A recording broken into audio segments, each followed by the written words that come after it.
जाप ने खोला ढक्का विधानसभा के सड़कों का पोल।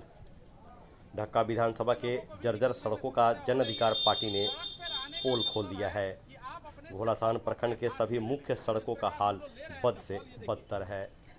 जन अधिकार पार्टी से ढक्का विधानसभा के पूर्व प्रत्याशी सह प्रदेश सचिव व प्रवक्ता अभिजीत सिंह द्वारा लगातार ढक्का विधानसभा के सभी जर्जर सड़कों का पोल खोलने का काम किया जा रहा है।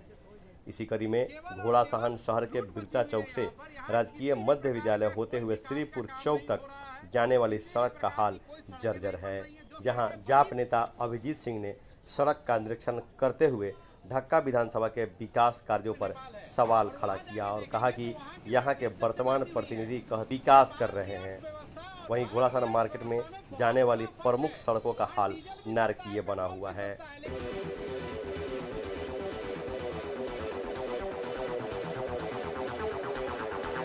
जन अधिकार पार्टी के प्रदेश सचिव सह प्रवक्ता अभिजीत सिंह ने कहा कि घोड़ासान बाजार को जोड़ने वाली प्रमुख सड़कों का हाल जब इतना बदतर है तो ग्रामीण सड़कों का क्या हाल होगा, इसका अंदाजा लगाया जा सकता है।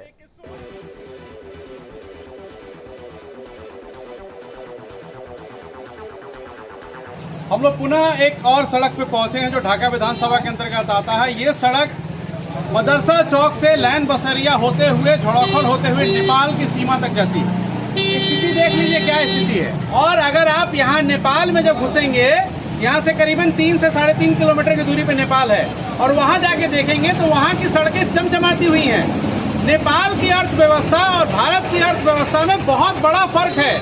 वहाँ डीजल भी सस्ता है, पेट्रोल भी सस्ता है, लेकिन यहाँ इतनी बड़ी अर्थव्यवस्था होने के बाद भी सड़कों की स्थिति देख लीजिए कि क्या है। और ढाका विधानसभा के 37 के 37 पंचायतों की स्थिति यही है। हमने कई दफा पहले भी पोल खोल सड़क के ऊपर हमने कार्यक्रम पहले भी चलाया है, जिसमें हमने कई सड़कों को बताया। जो भेलवा वाला सड़क है उसके बारे में भी हमने जिक्र किया। मदरसा चौक से जो श्रीपुर जाती है सड़क, उसके बारे में भी हमने चर्चा किया।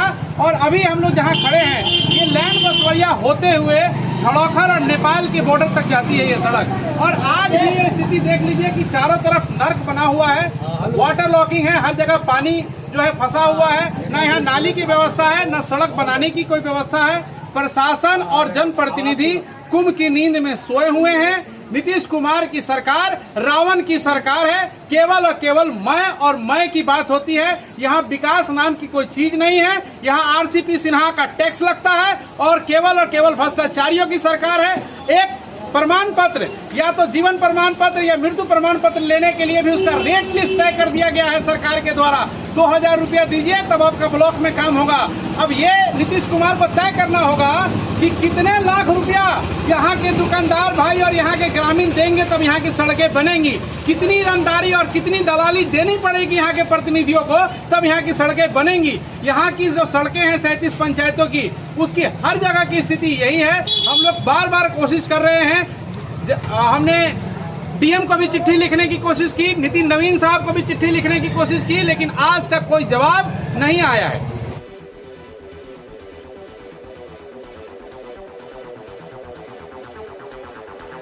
चौक की हालत है, इन्हीं के ऊपर लेके एक सॉन्ग सुनाते हैं। अरे शेर के सोजा झुंड सियारे के कबहू ना ठहरी, शेर के सोजा झुंड सियारे के कबहू ना ठहरी, कि अब की अभिजीत सिंह के झंडा ढक्का विधानसभा में फहरी, कि अब की पप्पू यादव जी के झंडा ढक्का विधानसभा में ठहरी। अरे बोले वाला कम हुए करे वाला ज्यादा, पप्पू सिंह के बस ये इरादा, पप्पू यादव जिंदाबाद जिंदाबाद जिंदाबाद, पप्पू यादव जिंदाबाद जिंदाबाद जिंदाबाद।